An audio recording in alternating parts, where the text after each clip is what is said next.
Good morning, students. Today we will start new concept, that is our dimensions of physical quantity. So what are the dimensions? So first of all we will discuss about the dimensions. Actually में dimensions होते क्या हैं? Dimensions हम लोग बोलते हैं किसी भी physical quantity के dimensions जो हैं these are the powers. अब powers ये हैं क्या है आपके पास? पावर्स हैं आपके पास, these are the powers of the base quantities. Base quantities आपके पास आ गई. कौन सी क्वांटिटीज़? जो हम लोगों ने 7 फंडामेंटल क्वांटिटीज़ हम लोगों ने पढ़ी थी उनकी बात कर रहे हैं हम लोग. जैसे आपके पास आ गया मास, आ गया लेंथ, आ गया टाइम आप लोगों के पास आ गया, टेम्परेचर आपके पास है, करंट आप लोगों के पास है, एट्सेट्रा. उनकी बात कर रहे हैं हम लोग. So these are the powers of the base quantities to which base quantities are raised to represent a derived unit of that quantity. उसको बोल दिया हम लोगों ने डायमेंशंस. तो डायमेंशंस क्या हुए आपके पास? The dimensions of a physical quantity are the powers to which the units of the base quantity are raised to represent the derived unit of that quantity. मतलब हम लोगों ने डिराइव्ड यूनिट्स को जिन पावर्स में रेज किया, किसके power में raise किया? यूनिट ऑफ बेस क्वांटिटी के पावर में रेज किया, तो उन्हीं पावर्स को हम लोगों ने क्या बोल दिया? That are known as the dimensions. ठीक है. जब भी हम लोगों ने डायमेंशंस लिखने हैं किसी भी फिजिकल क्वांटिटी के, तो उसको हम लोगों ने रिप्रेजेंट करना है एक स्क्वायर ब्रैकेट में. इसको रिप्रेजेंट करते हैं जब भी किसी भी हम लोगों ने क्वांटिटी को स्क्वायर ब्रैकेट में रिप्रेजेंट कर दिया, it means it represent the dimensions. तो डायमेंशंस को रिप्रेजेंट करने के लिए हम लोगों ने यूज़ किया किसका? इसका स्क्वायर ब्रैकेट का यूज़ किया है. फॉर एग्जाम्पल अब देखते हैं हम लोग लेंथ. हम लोगों ने यहाँ पर सिंबल यूज़ करने हैं डायमेंशंस के लिए. हम लोगों ने लेंथ है तो लेंथ के डायमेंशंस हो गए एल. लेंथ एल लेंगे हम लोग, एल कैपिटल एल. मास के आगे कैपिटल एम, टाइम के आगे कैपिटल टी. ठीक है. तो इस तरीके से हम लोगों ने ध्यान में रखना है. ऑर्डर हम लोगों ने यहाँ से लेना है. पहले मास लिखते हैं, फिर लेंथ लिखते हैं, फिर क्या लिखते हैं? टाइम लिखते हैं. अब डायमेंशनल फार्मूला क्या हो गया हमारे पास? डायमेंशनल फार्मूला हमारे पास क्या है? The formula which show how and which of the base quantity represent the physical quantity is called the dimensional formula. मतलब कैसे और कौन सी बेस क्वांटिटीज को हम लोगों ने यूज किया किसी डिराइव्ड फिजिकल क्वांटिटी को रिप्रेजेंट करने के लिए, तो उस फार्मूला को क्या बोल दिया हम लोगों ने? That is known as a dimensional formula. जैसे फॉर एग्जांपल हम लोग मान कर चलते हैं स्पीड हमारे पास हमें पता है ये डिराइव्ड क्वांटिटी है. तो किससे आई है हमारे पास? Distance upon time. डिस्टेंस क्या है? लेंथ. तो क्या हो गया? Length upon time. मतलब ये दो क्वांटिटी हम लोगों ने यूज़ की, तो ये आ गया which of the base quantity. तो बेस क्वांटिटी कौन सी आ गई? Length and time. अब हाउ दीज आर यूज्ड, मतलब length is divided by time. तो इस तरीके से इनको क्या किया गया? यूज़ किया गया. Length is divided by time. तो हमने लिख दिया लेंथ क्या है? डायमेंशन लेंथ के क्या यूज़ किए हैं? एल हम लोग ने यूज़ किया, एल अपॉन टी. अब लेंथ की पावर कितनी है? यहाँ पर एक ही लेंथ है तो पावर आ गई 1. टाइम की भी क्या आ गई? 1 आ गई. तो हमारे पास आ गया L power 1 upon T power 1. तो इसको बोलेंगे L1 अपॉन T1. तो v that is equal to speed is denoted by v is equal to L1 t को ऊपर ले जाएंगे t-1. अब क्योंकि यहाँ पर मास हमारे पास मिसिंग है तो मास की पावर लगा देंगे 0. तो पूरा डायमेंशन हम लोग इन 3 की टर्म में लिखते हैं. v is equal to m0 L1 t-1. आप लोग यहाँ तक लिखना चाहो तो लिख सकते हो, नहीं तो अगर यहाँ तक भी लिख दिया तो भी आपके पास क्या है? ये करेक्ट हो गया. ठीक है. तो ये आपके पास क्या आ गया? Dimensional formula. अब हम लोग सीखेंगे कि डायमेंशनल फार्मूला हम लोगों ने लिखना कैसे. इनको बेटा आप लोगों ने रटना नहीं है. आगे चल करके जैसे जैसे हम लोग फिजिकल क्वांटिटीज़ पढ़ते जाएंगे वैसे वैसे हम लोग सभी के यूनिट और डायमेंशनल फार्मूला लिखते जाएंगे. अभी जितने भी हैं हमारे पास, जितने याद हो सके उतने करने हैं आप लोगों ने. सिंपली इनको ध्यान में रखना है आप लोगों ने. आगे चल करके सारे पढ़ेंगे हम लोग जितने भी यहाँ पर मैंने लिखे हुए हैं. ये सिर्फ सिखाने की कोशिश कर रहा हूँ मैं आप लोगों को कि कैसे करेंगे हम लोग इनको. तो ये बात है हमारे पास dimensional formula and SI unit of some mechanical quantities. हमने SI यूनिट भी नहीं किए थे डिराइव्ड क्वांटिटी के, तो साथ ही करेंगे अब हम लोग, पहले नहीं किए थे. ये मैंने फिजिकल क्वांटिटी ले ली इस साइड को, इस साइड को रिलेशन विद अदर क्वांटिटीज़ जो हमारे पास बेस क्वांटिटी है उनके साथ रिलेशन या बाकी क्वांटिटीज़ है उनके साथ डायमेंशनल फार्मूला यहाँ पर ले लिया और यहाँ पर लिख दिया मैंने SI यूनिट. पहले बात करते हैं एरिया. एरिया सभी को पता है क्या होता है, लेंथ इंटू ब्रेड्थ। अब ब्रेड्थ भी क्या है, लेंथ ही है, तो मैं इसको लिख सकता हूँ length into length. Length into length means length power 2, तो आ गया हमारे पास L2। इसका मतलब dimensions of area that is L2। L2 भी लिख सकते हैं हम लोग इसको। अब ना तो इसमें मास है ना ही क्या है, टाइम है, तो इसलिए मैंने क्या लिख दिया, m0 L2 T0 और इसको कर दिया ब्रैकेट में क्लोज। तो ये आगे किसके डायमेंशंस ऑफ एरिया।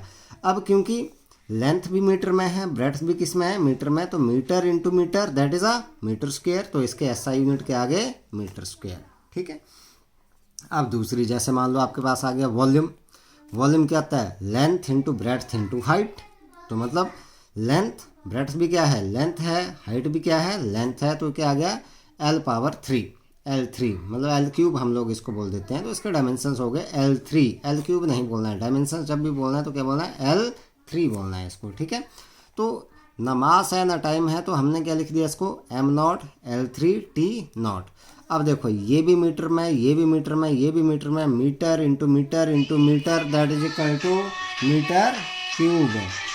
ठीक है। ये क्या हो गया आपके पास, मीटर क्यूब के बराबर आपके पास इसके यूनिट हो गए। ठीक है।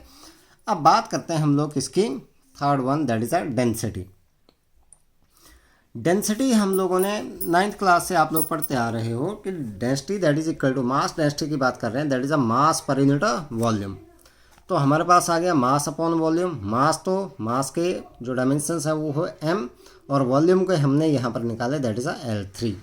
जैसे ये ऊपर जाएगा तो m⁻1 और L⁻, ये ऊपर गया तो क्या हो गई -3। टाइम यहाँ पर है नहीं तो क्या गया T0 आपके पास आ गया। ठीक है। तो m1 L-3 T0 आपके पास आ गया। ये आगे डायमेंशंस ऑफ डेंसिटी। आप लोग यहाँ पर m1 L-3 भी लिख सकते हो, T को छोड़ सकते हो, कोई दिक्कत नहीं है। अब इसके यूनिट की बात करें, मास के क्या है किलोग्राम, वॉल्यूम के क्या है मीटर क्यूब, तो आपके पास आ गया किलोग्राम पर मीटर क्यूब, क्योंकि ये ऊपर जाएगा तो आपके पास क्या आ गया किलोग्राम पर मीटर क्यूब। स्पेसिफिक ग्रेविटी और रिलेटिव डेंसिटी। रिलेटिव डेंसिटी का दूसरा नाम आपके पास स्पेसिफिक ग्रेविटी भी है। ठीक है। तो density of the body divided by density of the water at 4 degree centigrade. अब ये भी डेंसिटी है, ये भी डेंसिटी है, दोनों क्या हो गई एक जैसी क्वांटिटी हो गई, तो एक जैसे ही डिवाइड हो जाएगा आपके पास। तो ना तो मास बचा, ना लेंथ, ना टाइम, तो मैंने लिख दिया m0 L0 T0 मतलब कोई डायमेंशंस नहीं हुए, तो सीधा लिख देंगे नो डायमेंशंस। अब इसके यूनिट भी आपके पास कोई नहीं है, तो no dimensions and hence do not have any unit. Next one, speed और वेलोसिटी। स्पीड आपके पास आती है डिस्टेंस अपॉन टाइम, और वेलोसिटी आती है डिस्प्लेसमेंट अपॉन टाइम। अब डिस्टेंस भी लेंथ ही है और डिस्प्लेसमेंट भी क्या है, लेंथ है, तो मैंने इसको सिंपली लिख दिया लेंथ अपॉन टाइम। तो ये लेंथ अपॉन टाइम, तो लेंथ पावर कितनी है 1 और टाइम पावर कितनी है आपके पास 1 है। 1 ऊपर जाएगा तो क्या हो जाएगा -1, तो आ गया L_T-1। L1 भी लिख सकते हो आप लोग इसको, दैट इज L1T-1। अगर 1 नहीं लिखा है तो अंडरस्टूड है ये कि इसकी पावर कितनी है 1 ही है। तो इसके डायमेंशंस क्या आ गए m0 L1T-1। अब लेंथ के हैं मीटर और टाइम के हैं सेकंड, तो सेकंड जब ऊपर जाएगा तो क्या जाएगा पावर -1 हो जाएगी, तो इसके यूनिट क्या आ गया मीटर पर सेकंड। ऐसा यूनिट क्या हो गया मीटर पर सेकंड हो गए। ऐसे ही आपके पास लीनियर मोमेंटम, आप लोगों ने 9th क्लास में पढ़ रखा है linear momentum, it is a product of mass and velocity. तो हमारे पास आ गया मास इंटू वेलोसिटी। तो मास आपके पास m और वेलोसिटी के अभी निकाले L_T-1, तो इनको मल्टीप्लाई करेंगे तो m1 L1T-1, ये आपके पास डायमेंशंस हो गए। मास का अगर हम लोग बात करें क्या यूनिट की, तो किलोग्राम, और वेलोसिटी के मीटर पर सेकंड, तो इसके यूनिट आ गए किलोग्राम मीटर पर सेकंड। ऐसा यूनिट बहुत सिंपल से हो गए। एक्सलरेशन। एक्सलरेशन हमारे पास आता है चेंज इन वेलोसिटी पर unit time. Change in velocity, velocity को चेंज होने के बाद भी क्या मिलेगा हमारे पास वेलोसिटी मिलेगी भाई। तो वेलोसिटी के डायमेंशंस क्या आ गए L_T-1 divided by time that is t। तो ये t ऊपर जाएगा तो क्या आ जाएगा पावर एक और आ जाएगी -1 में, तो T-1 इंटू T-1 क्या हो गया T-2। तो हमारे पास एक्सलरेशन के आगे L1T-2 L_T-2 भी लिख सकते हो। तो इसके डायमेंशंस हो गए, मास इसमें है नहीं तो m0 L1T-2। अब क्योंकि मीटर पर सेकंड इसके यूनिट है वेलोसिटी के, 1 सेकंड यहाँ से गया आपके पास, ये ऊपर जाएगा तो पर सेकंड और जाएगा, तो इसके यूनिट हो गए मीटर पर सेकंड स्क्वायर। ठीक है। एक्सलरेशन ड्यू टू ग्रेविटी, ये भी वही है आपके पास। एक्सलरेशन चाहे कोई सा भी हो आपके पास, एक ही बात है, that is a change in velocity पर यूनिट टाइम। तो इसके डायमेंशंस वही रहेंगे जो हमारे पास एक्सलरेशन के थे, और यूनिट भी वही है आपके पास same, that is a metre per second square. Force की बात करते हैं। फोर्स आप लोगों ने पढ़ा है according to Newton second law, F is equal to M into A, that is a mass into acceleration, mass into acceleration. तो मास ये आ गया एम, और एक्सलरेशन के डायमेंशंस निकाले हम लोगों ने एल टी माइनस टू। तो अगर हम लोग इनको मल्टीप्लाई कर दें तो आ गया m1 L1 t minus two. अब मास के यूनिट हैं किलोग्राम, एक्सलरेशन के हैं मीटर पर सेकेंड स्क्वायर, ये आपके पास मीटर पर सेकेंड, ये पावर 2 पर सेकेंड स्क्वायर, और इसको बोलते हैं हम लोग Newton, this is known as a Newton, और इसको लिख दिया हम लोगों ने न्यूटन। अगर हम लोगों ने पूरा यूनिट लिखना है तो Newton, kilogram metre per second square, that is known as a Newton. ठीक है। अब बात करते हैं हम लोग इसकी इम्पल्स। इम्पल्स आप लोगों ने नहीं पढ़ रखा है अभी, इसको हम लोग पढ़ेंगे आगे चल करके। इम्पल्स हमारे पास क्या आता है, that it is a product of the average force and time. तो force into time, that is known as a impulse. तो फोर्स के निकाले हम लोगों ने m1 L1 t minus two, ये निकाले हम लोगों ने डायमेंशंस। साथ में टाइम हमारे पास t हम लोगों ने मल्टीप्लाई कर दिया, ये t minus two into T power 1 है यहाँ पर, तो बच जाएगा t माइनस 1 बच जाएगा हमारे पास, तो हो गया m1 L1 t माइनस 1। अब देखो, तो यहाँ से देखें अगर हम लोग, इसके हैं किलोग्राम, इसके हैं मीटर, और इसके आगे पर सेकंड, तो हो गया किलोग्राम मीटर पर सेकंड। या फिर यहाँ से देखें तो न्यूटन, और इसके क्या हैं सेकंड, न्यूटन सेकंड। तो दो तरह के यूनिट देख सकते हैं इसके, किलोग्राम मीटर पर सेकंड और न्यूटन सेकंड। इम्पल्स के यूनिट। प्रेशर सभी को पता है, 7th क्लास से पढ़ते आ रहे हो आप लोग, 6th-7th क्लास से। Pressure that is a force per unit area. Force हमारे पास हमने किया है m1 L1 t minus two, और एरिया हम लोगों ने पहले निकाला था, दैट इज अ L2। तो L2 जैसे ऊपर जाएगा तो L पावर माइनस टू हो जाएगा, यहाँ पर L पावर 1 है और माइनस टू और आ गया तो बच गया L पावर माइनस 1, तो हो गया m1 L power minus 1 t power minus 2। तो ये डायमेंशंस आ गए किसके, प्रेशर के, m1 L minus 1 t minus 2। और इसके यूनिट अगर देखें, फोर्स के हैं न्यूटन, एरिया के हैं मीटर स्क्वायर, तो इसके यूनिट आ गया न्यूटन पर मीटर स्क्वायर, न्यूटन पर मीटर स्क्वायर, और इसी को बोलते हैं हम लोग पास्कल। ठीक है। Next one is universal gravitational constant, बहुत ही इंपॉर्टेंट है आपके पास ये वाला, कई बार पूछा जाता है, इसको डिराइव करने को भी पूछ लिया जाता है। यूनिवर्सल ग्रेविटेशनल कांस्टेंट जी हमने किया था from the Newton's law of gravitation, the force between the two masses that is given by F is equal to G m1 m2 upon r square, where r is the distance between the two masses। तो यहाँ से G की value निकालें तो क्या आ जाएगा, ये r इस साइड मल्टीप्लाई हो जाएगा, that is equal to F R square upon m1 into m2। अब इसके डायमेंशंस निकालते हैं। देखो, फोर्स के हैं m1 L1 t minus two, r के, r इज़ द लेंथ, तो लेंथ का स्क्वेयर है तो L2 आ गया आपके पास, अपॉन यहाँ पर देखें मास m1 और ये भी m1 आ गया, एक m1 से m1 कैंसिल आउट, ये m1 ऊपर जाएगा तो m पावर क्या हो जाएगा -1। l की बात करें तो l आपके पास यहाँ से देखें, ये एक है कितना आपके पास है, this is L1 and this is L2, तो ये हो गया आपके पास कितना L3, m-1 L3, और t पावर कितना हो गया आपके पास, दिस इज -2। तो आपके पास ये यूनिट आ गई किसके बराबर, that is equal to m-1 L3 t-2 के बराबर आपके पास आ गए। ठीक है। और इसके अगर हम लोग बात करें किसकी, that is a SI unit, तो फोर्स के हैं न्यूटन, इसके हैं मीटर स्क्वायर, और एक kilogram into kilogram, kilogram square, लेकिन नीचे है तो ऊपर जाएगा तो क्या जाएगा पर किलोग्राम स्क्वायर, ये यहाँ पर प्लस का कर लेना बताइए आप लोग। ठीक है। L3 आपके पास, ठीक है, L3। तो ये हो गए m-1 L3 t-2 के बराबर आपके पास आ गया। ठीक है। नेक्स्ट वन अगर बात करें हम लोग किसकी, वर्क की, work that is equal to force into distance और डिस्प्लेसमेंट, ये आप लोगों ने 9th क्लास में पढ़ा हुआ है। Work done that is equal to force into distance. ठीक है। तो फोर्स के हमने किए m1 L1 t-2 और डिस्टेंस आपके पास आ गए किसके बराबर, distance that is equal to length that is L1। तो L1 इंटू L1 किसके बराबर आ गया, L2। तो हमारे पास आ गए m1 L2 t-2। तो वर्क के यूनिट आपके पास आते हैं जूल, JOULE, जूल। स्मॉल जे से हम लोगों ने इसको यहाँ पर लिखना है, जब पूरा करना है सिंबल कैपिटल जे से, और जब पूरे लिखने हैं तो किससे, स्मॉल जे से। आप लोगों को कन्वेंशन बताए थे यूनिट के लिखने के, तो उससे आप लोगों ने करना है। एनर्जी, किसी भी तरीके की एनर्जी हो आपके पास, हीट एनर्जी हो आपके पास, इलेक्ट्रिकल एनर्जी हो आप लोगों के पास, या कोई सी भी मैकेनिकल एनर्जी आपके पास हो, पोटेंशियल एनर्जी, काइनेटिक एनर्जी, किसी भी तरीके की एनर्जी हो, all type of energy that are equivalent to work. और वर्क के जो डायमेंशंस हैं that are the dimensions of energy, ठीक है। और सभी के डायमेंशंस किसके बराबर, वर्क के बराबर हो गए। सेम वही m1 L2 t-2, और यूनिट भी क्या आएंगे इनके, जूल आएंगे। Every kind of energy that have unit joule, ठीक है। ये ध्यान में रखना है, दिमाग में रखना है ये आप लोगों ने। Next one is a moment of force या टॉर्क जिसको बोलते हैं हम लोग। ये नया कंसेप्ट है, हम लोग पढ़ेंगे बाद में इसको।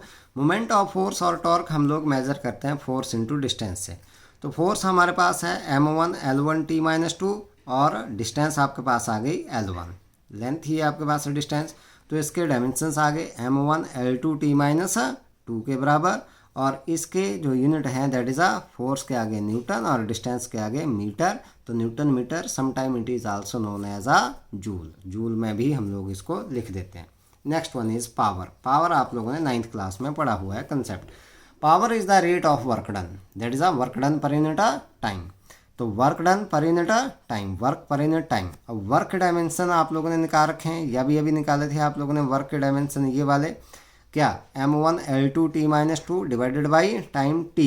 अब t ऊपर जाएगा तो क्या हो जाएगी, पावर -3 हो जाएगी। तो m1 L2 t-3 आपके पास आ गया।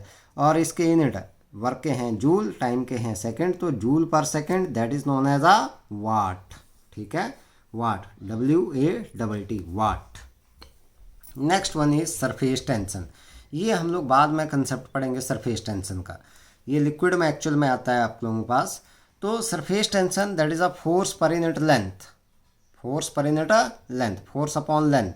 तो फोर्स आपके पास क्या है, m1 L1 t-2, और लेंथ आपके पास L1, L1 से L1 कैंसिल आउट। तो आपके पास बच गया m1, L तो बचा नहीं तो क्या लगा दिया L0, और t-2 आपके पास बच गया। और इसके यूनिट देखें तो क्या हो गया आपके पास, फोर्स के हैं न्यूटन और लेंथ के हैं मीटर। मीटर ऊपर जाएगा तो क्या आ जाएगा, मीटर इनवर्स, न्यूटन पर मीटर हम लोगों ने। थ्रस्ट, थ्रस्ट जो है वो क्या होता है, फोर्स होता है। When the force is acting perpendicular to a surface then it is known as a thrust, ठीक है। Force is acting perpendicular to the surface then it is known as a thrust. तो thrust क्या हुआ, force. So whatever is the dimensions of force that is the dimensions of a thrust, क्योंकि ये क्या हुआ, force ही हुआ, और इसके यूनिट न्यूटन आ गए। टेंशन, टेंशन आपके पास आता है तनाव, जब आपके पास खिंचाव आता है, कोई भी आपके पास स्ट्रिंग आ गई, उसमें जब भी फोर्स लगता है, जैसे आप लोगों ने कोई वेट उसके साथ बांध दिया, तो उसमें जितना भी खिंचाव आपके पास आएगा उसको बोलते हैं हम लोग टेंशन। तो टेंशन भी क्या हुआ है का, फोर्स हुआ। तो फोर्स के डायमेंशंस आप लोगों को पता ही है, m1 L1 t-2। तो ये के आगे, इसके यूनिट के आगे न्यूटन आ गए। बात करते हैं स्ट्रेस के और प्रेशर। स्ट्रेस और प्रेशर एक ही बात है आपके पास। Stress that is force per unit area.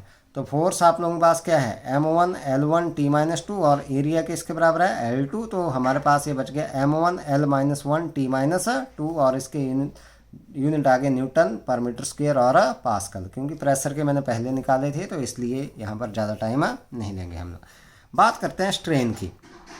Strain हमारे पास आता है change in dimension upon original dimension, change in dimension upon original dimension. जैसे change in length upon original length, change in area upon original area, change in volume upon original volume. मतलब वही चीज़ change हो रही है और वही आपके पास original आ रहा है, मतलब एक जैसी हैं तो क्या हो जाएंगी, कैंसिल आउट हो जाएंगी। तो इसका मतलब इसके कोई भी डायमेंशंस नहीं आएंगे। Strain does not have any dimension, it means it does not have any unit, इसके कोई भी यूनिट नहीं है।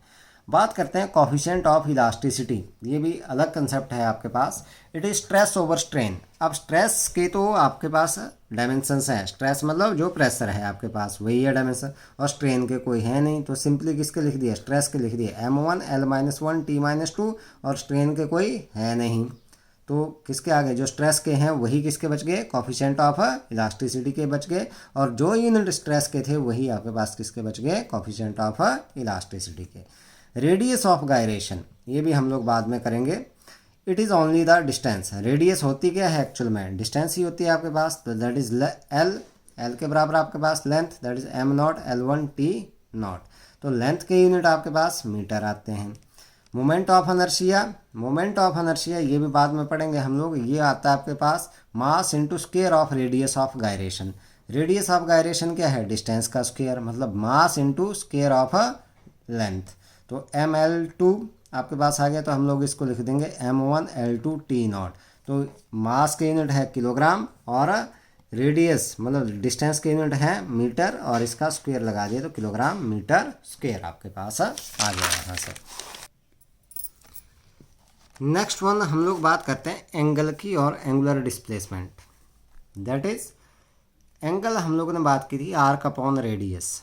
आर्क अपॉन रेडियस मतलब दैट इज आर्क क्या है, लेंथ अपॉन रेडियस, मतलब theta is equal to L upon R, है क्या दोनों लेंथ ही हैं, लेंथ और रेडियस भी क्या है, लेंथ ही आपके पास L upon L, it means it does not have any dimensions. लेकिन एंगल के यूनिट हैं आपके पास रेडियन। अब देखो यहाँ पर angle does not have any dimensions but still it have unit, that is a radian, ध्यान रखना है इस क्वांटिटी को, ठीक है। Next one is angular velocity, that is a angular displacement और एंगल अपॉन अ टाइम। अब एंगल के तो कोई डायमेंशंस है नहीं आपके पास, और नीचे आ गया टाइम, तो ये आ गया आपके पास है t⁻⁻1, तो ये हो गए m0 l0 t-1। अब एंगल के यूनिट हैं क्या, रेडियन, और टाइम के हैं सेकंड, तो ये यूनिट हो गए रेडियन पर second. Angular acceleration, angular velocity upon time, angular velocity के हैं t-1 किए थे हम लोगों ने, अपॉन टाइम आप लोगों के पास t आ गया, तो ये t ऊपर जाएगा तो क्या हो जाएगी t⁻², तो ये हो गए m0 l0 t-2।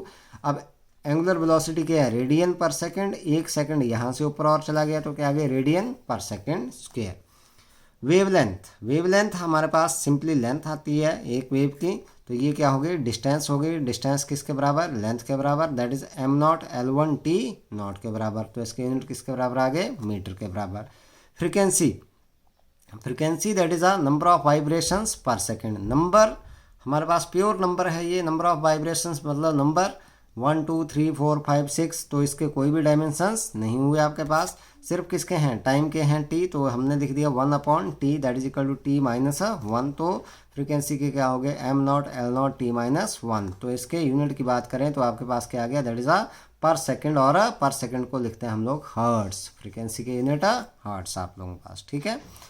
Velocity of light in a vacuum, ये बात वही है आपके पास, that is a distance upon time, जो वेलोसिटी के किए थे, that is a l1 t-1 और मीटर पर सेकंड।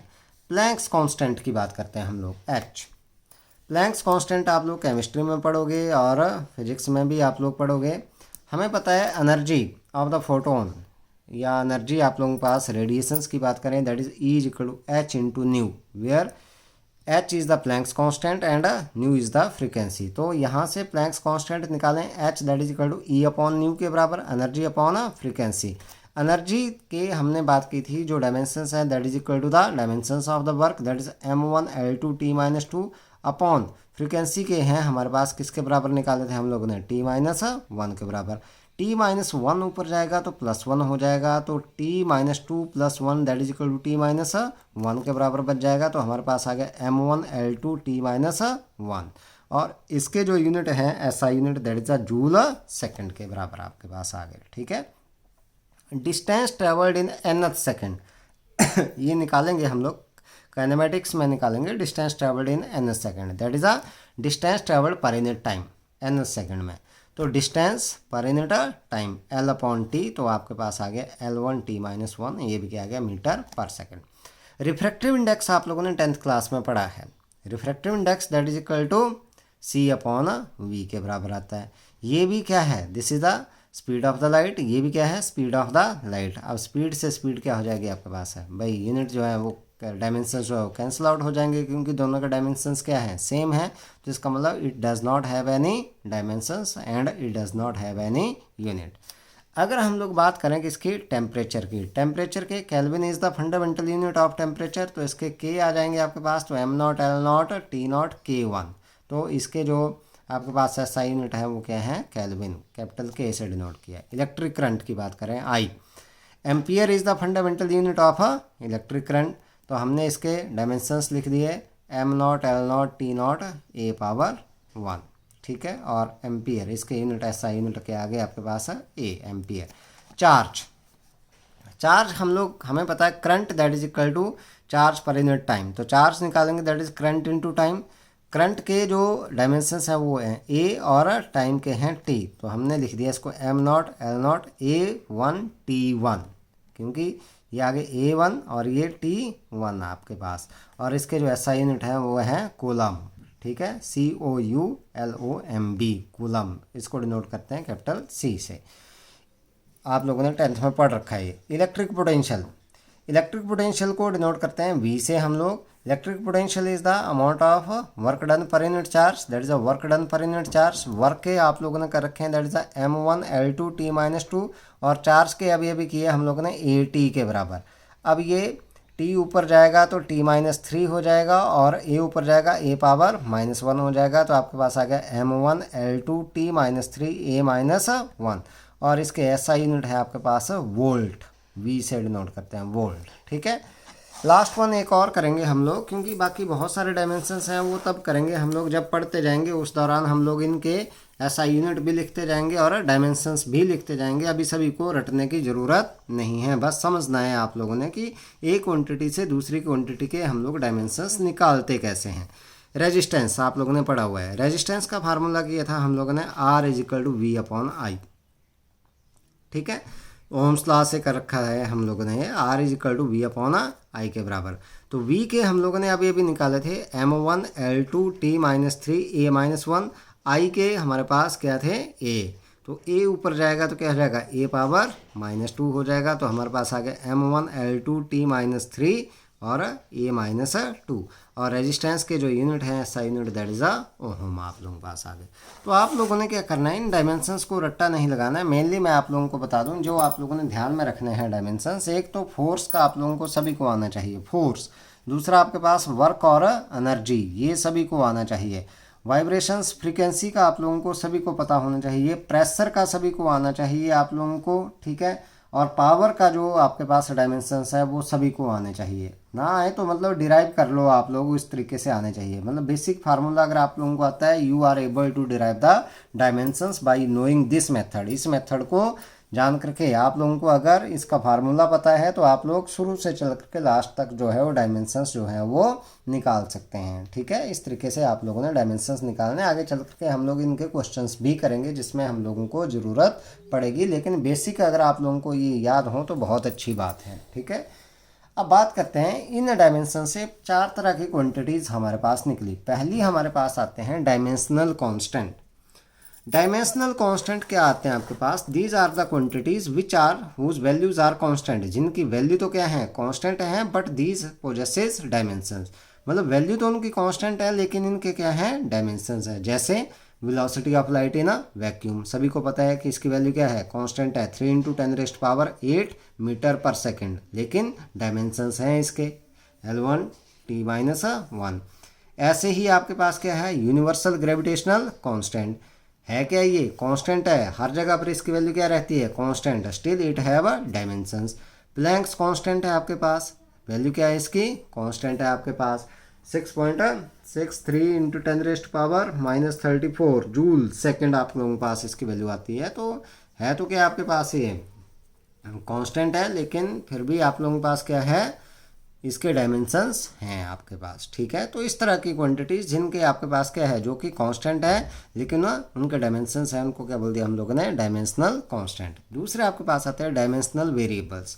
ये वो क्वांटिटीज़ हैं जो कि वेरिएबल्स हैं और उनके डायमेंशंस भी हैं। मतलब these are the quantities whose values are variables and they possess dimensions. जैसे सारी क्वांटिटीज़ आपके पास से ही आ गई, area, volume, density, velocity, force, acceleration et cetera, ये सारी क्वांटिटीज़ आप लोगों के पास क्या आ गई, डायमेंशनल वेरिएबल्स आपके पास आ गए। आगे बात करते हैं डायमेंशन लेस कांस्टेंट, मतलब ऐसी क्वांटिटीज़ जो कि कांस्टेंट है और उनके डायमेंशंस भी नहीं हैं।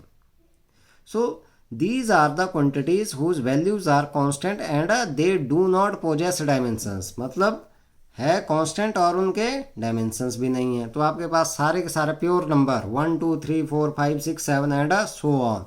पाई आप लोगों के पास ये भी क्या है, कांस्टेंट और इसके कोई डायमेंशंस नहीं है। ई एक्सपोनेंशियल वैल्यू जो आप लोगों के पास आती है ये भी क्या है, कांस्टेंट है और इसके डायमेंशंस नहीं हैं। तो इस तरह की जो वैल्यूज़ हैं उनको क्या बोलते हैं, dimension less constant.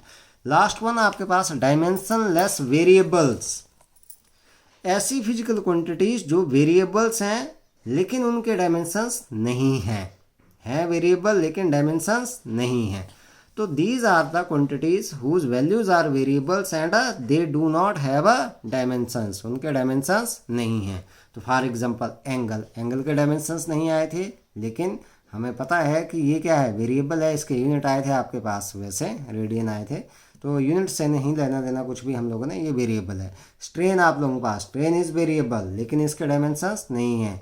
Specific gravity मतलब आप लोगों के पास रिलेटिव डेंसिटी की बात कर रहे हैं हम लोग, ये भी क्या है, वेरिएबल है लेकिन इसके डायमेंशंस नहीं है। ठीक है, तो आप लोगों ने सिंपली आज काम क्या करना है, आप लोगों ने ये डायमेंशंस है इनको सीखना है कि ये रटना नहीं है बेटा, आप लोगों ने इनको सीखना है कि इनको हम लोग किस तरीके से डिराइव कर सकते हैं। ये ऐसा नहीं है आप लोगों ने लिख लेना है इनको, लेकिन इनको आप लोगों ने एक बार सीखने की कोशिश करनी है फार्मूला से कि हम लोग इनको किस तरीके से डिराइव कर सकते हैं। ठीक है, उस तरीके से आप लोगों ने इनको डिराइव करने की कोशिश करनी है और सीखना है। ठीक है, thank you and have a nice day.